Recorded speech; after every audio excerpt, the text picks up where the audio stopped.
Naam, Kombo, kuna taarifa ambazo zimeibuka mida hii ni kwamba Rais wa Marekani Donald Trump amesitisha rasmi mashirikiano na taifa la Ulaya la Spain, kwa maana Uhispania, kutokana na kila ambacho walizungumza kwamba hawataki kutumia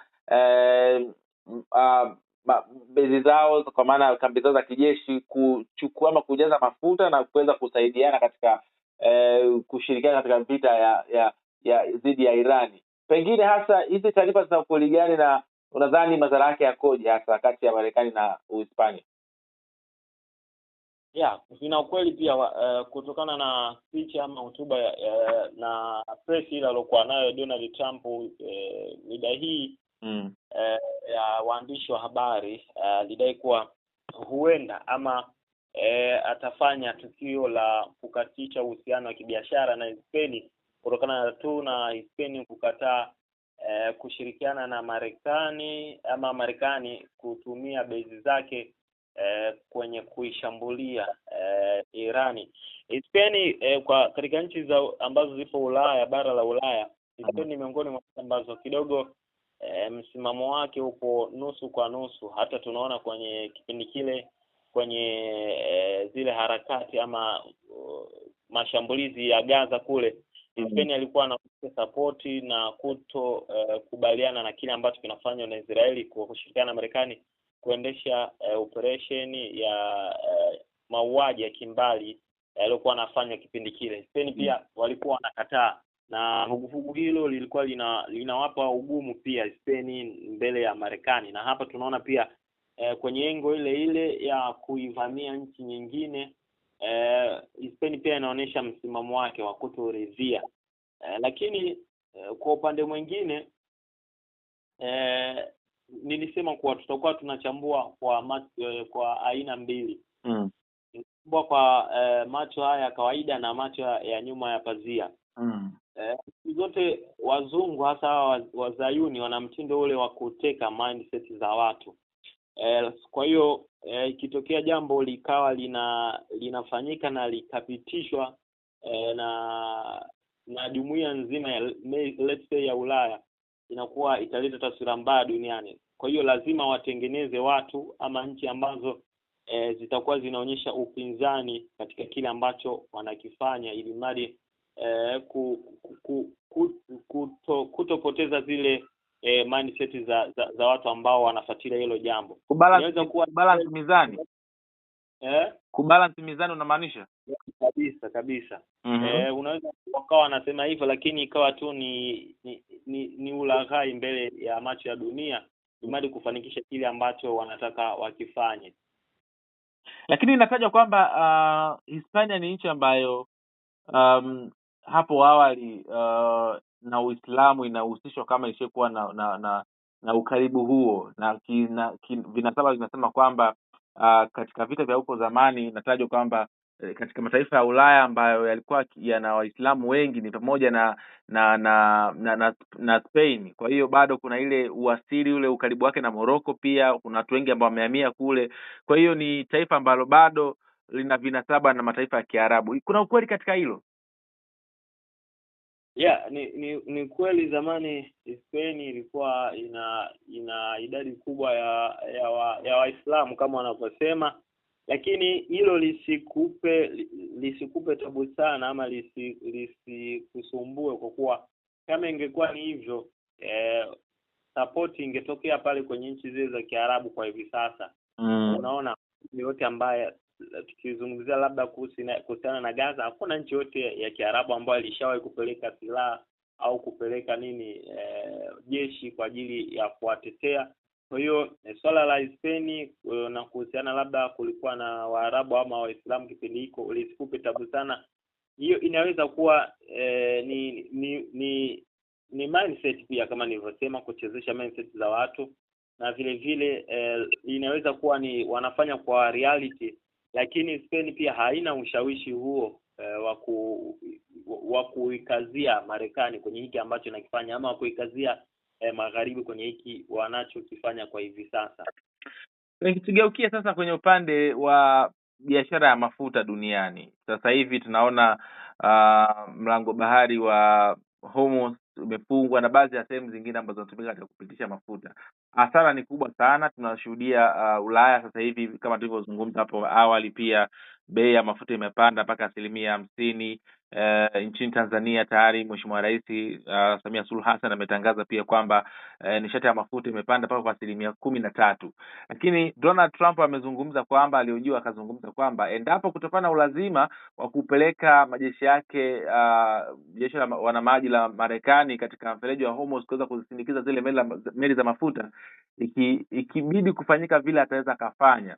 Na hata akajiuliza kwamba tunafahamu ile eneo liko karibu sana na Irani. Unadhani kitendo hicho anaweza kakifanya Marekani akaweza kuzipitisha hizo meli kwa maana kuzisindikiza na meli zake za kivita? Itawezekana kitu kama hicho? Kwa hicho unachokisema inaweza kuwa ni ngumu sana, kwa sababu kadri unavyozidi kuvuta kamba ndo unazidi yaani kadri unavovuta kamba ndo unazidi kuzikaza kuni. The way wanavyozidi kutumia nguvu unaweza ukasababisha hata wale washirika ambao wanaonekana kama wanamtegea Irani sasa hivi na wao wakaingia. Hiko ambacho nakifanya vile vile itakuwa ni riski pia kwa wanajeshi na hata hizo meli ambazo zitakuwa zinapitishwa kwa ngao ya Marekani ili madi ziweze kusafirisha hizo mafuta. Jambo hilo litakuwa ngumu vile vile, na Marekani inaweza kupata hasara zaidi ya wanajeshi na vifaa vyake, kwa kuwa itawalazimu Irani kuongeza nguvu na kufanya chochote ili mradi kuhakikisha hizo meli hazipiti. Na ukiona Marekani pengine anataka apitishe hizo meli, ni tunafahamu kwa vitu vingi ambavyo vipo Mashariki ya Kati vina profit kubwa kwa Marekani. Kwa hiyo itampa nguvu ama itampa shauku Irani zaidi kuongeza nguvu na kufanya chochote kuhusiana na hizo meli. Tunaona tu sasa hivi takriban meli kadhaa za kiraia ambazo zinasafirisha bidhaa zimeshalipuliwa kwa kawaida. Je, ukitaka useme unatumia nguvu kwenye kuzipitisha, huoni kama utakuwa unahatarisha zaidi usalama wa hao wanaosafirisha na askari wa Kimarekani? Na vile vile kama nilivyosema, unavozidi kuongeza nguvu wale washirika wa Iran, nikimaanisha China, pengine hata Urusi na North Korea, wanaweza na wao nafsi zikawasuta wakaongeza nguvu kwa Iran. Kwa hiyo na mzozo ukazidi kuharibika ama kuongezeka na kusababisha hasara zaidi duniani. Lakini pengine hasa tumeshuhudia Marekani ikizungumza kwamba mpaka sasa bado haijatumia silaha zake za maangamizi katika vita hii ya Irani. Pengine hasa unadhani Marekani ni kweli hawajatumia hizo silaha, na wakiamua hasa unadhani nini kitatokea? Ni kweli hawajatumia, na ikitokea imetumika tunafahamu kama hapo kuna madhara ambayo yameshajitokeza. Tunaambiwa zaidi ya watu 700 kwa mchana tu kutoka ile juzi mpaka ile watu 700 wameshafariki Irani. Na kama wakiendelea kutumia ama wakianzisha kutumia hizo silaha zao za maangamizi, pengine madhara yanaweza kuwa makubwa zaidi.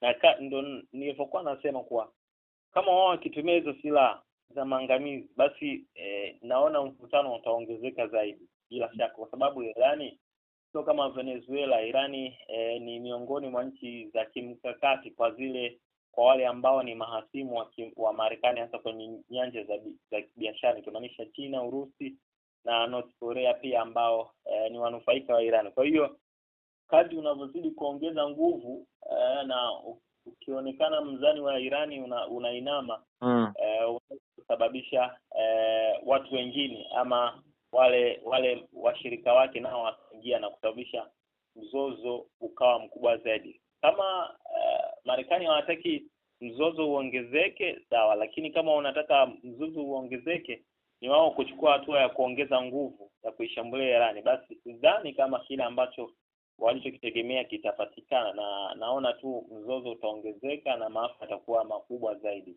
Kwa kumalizia sasa, kuna taarifa ambazo zimekuja ni zinasema kwamba Marekani inajaribu kusogeza rada zake za kutengua mabomu ambazo ziko katika bara la Asia huko Mashariki, Asia ya mbali huko, kwa maana ya maeneo ya Korea huko, kuzisogeza zije huku Uarabuni huku kuweza kusaidia katika kutengua mabomu ya Marekani.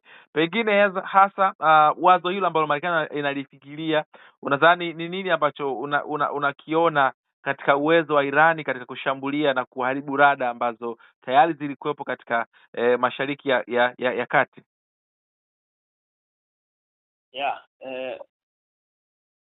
Kile ambacho kilitegemewa sicho ambacho kinaonekana kwa siku hizi kadhaa zilizopita. Kwa hiyo inamaanisha kuwa ile mifumo ambayo ilitegemewa pengine itaweza kudhibiti mashambulio ya Irani inaonekana imepungua ama imeishiwa. Kwa hiyo inabidi chukue ama mifumo mingine kutokea huko Asia Mashariki ya mbali, ikimaanisha huko Korea Kusini pia kuleta huko Mashariki ya Kati kwa ajili ya kuzuia mashambulizi ya Irani. Hiyo inaonekana kuwa kuna gepo ambalo lishaonekana na ndio maana wameamua kufanya hivyo. Hii inaonekana kuwa Irani vile ambavyo ilitegemewa sivyo ambavyo ipo ama imeonekana kwa siku hizi kadhaa za vita, na hii inaleta taswira kuwa kuna gepo lipo kutokana na hayo mashambulizi ya Irani. Na Irani nao kama walivyosema mwanzo kuwa amesema hayo mashambulizi yaliyofanyika ni kutokana na silaha tu zile kongwe, silaha za zamani, na wao hawajafungua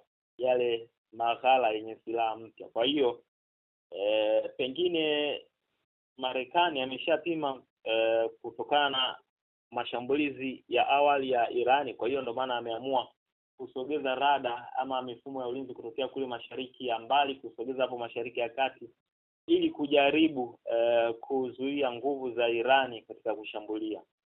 Kombo, nikushukuru sana na tutaendelea pia kupeana taarifa zingine. Pengine una lolote la kuzungumza? Lolote ni usubiri pata kuchaje, kama kutakuwa na kitu kingine kikubwa tutazidi kuwapasha wa Tanzania. Asante sana wakati wako. Shukrani. Hai.